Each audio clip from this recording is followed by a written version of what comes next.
আল্লাহ তুমি আমার গুনাহগার উম্মতকে বাঁচাও।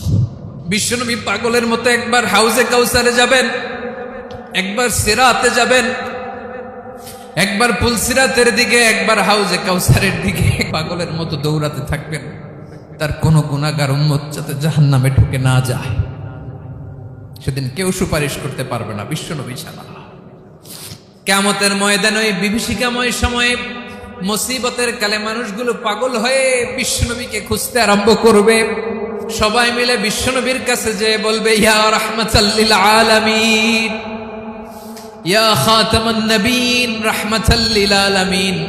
দেখেন আমাদের কি অবস্থা, কি কঠিন বিপদে আমরা আছি, দাঁড়াতে পারি না, সূর্যের আলোতে ঘেমে হয়রান। আজকে কেউ সুপারিশ করতে পারবে না। সব নবীরা অপারগতা স্বীকার করেছে, তারা বলেছে আপনি ছাড়া কেউ নাকি আল্লাহর সামনে দাঁড়াতে পারবেন না, আপনি একটু সুপারিশ করেন। বিশ্বনবী বলবেন, আসো আসো, আজকের দিনে আমি ছাড়া আল্লাহর সামনে কেউ দাঁড়াতে পারবে না। বিশ্বনবী মাকামে মাহমুদে যে আল্লাহু আকবার বলে সিজদায় লুটিয়ে পড়বেন। আল্লাহ রাব্বুল আলামিন বিশ্বনবীকে এমন কিছু চমৎকার শব্দ শিখাবেন, ওই শব্দগুলো দিয়ে আল্লাহর প্রশংসা করে বিশ্বনবী কাঁদতে আরম্ভ করবেন। বিশ্বনবী এমন ভাবে অজর দ্বারায় সিজদায় লুটিয়ে পড়ে কাঁদবেন, রব্বুল আলামিনের রহমতের দরিয়ায় জোশ লেগে যাবে।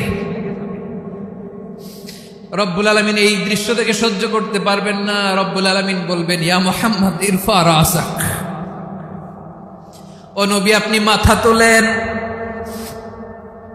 মাথা তোলেন, আপনার কান্না আমি সহ্য করতে পারি না। নবী আপনি মাথা তোলেন, সাল তুতা, আজকে আপনি যা চাবেন তাই দেব। নবী আপনি সিজদা থেকে মাথা তুলেন, সাল তুতা,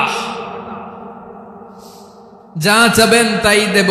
ওয়াশফা তুশাফা, যার জন্য সুপারিশ করবেন তার সুপারিশ কবুল করে নেব। বিশ্বনবী এবার মাথা তুলবেন। যে বিভীষিকাময় সময়ে প্রত্যেক নবী বলেছেন আমি পারবো না, প্রত্যেক নবী বলেছেন নফসি নফসি, আমার কি হবে আমি জানি না, আল্লাহ আমারে বাঁচাও। প্রতিটি নবী বলবে নফসি নফসি, আল্লাহ তুমি আমারে বাঁচাও, আমারে বাঁচাও। বিশ্বনবী মাথা তুলবেন, তুলে বলবেন রব্বি হাবলি উম্মতি, আল্লাহ তুমি আমার গুনাহগার উম্মতকে বাঁচাও। এই দুনিয়ার বুকে রব্বুল আলামিন সব নবীকে একটা করে দাওয়া মুস্তাজাবা দিয়েছেন, মানে যে দোয়া করলে কবুল হয়ে যায় সাথে সাথেই। দাও বিহা, দুনিয়ার সব নবীরা ওই দোয়াটা দুনিয়ায় করে ফেলেছে। সব নবীকে আল্লাহ একটা করে দোয়া দিয়েছে।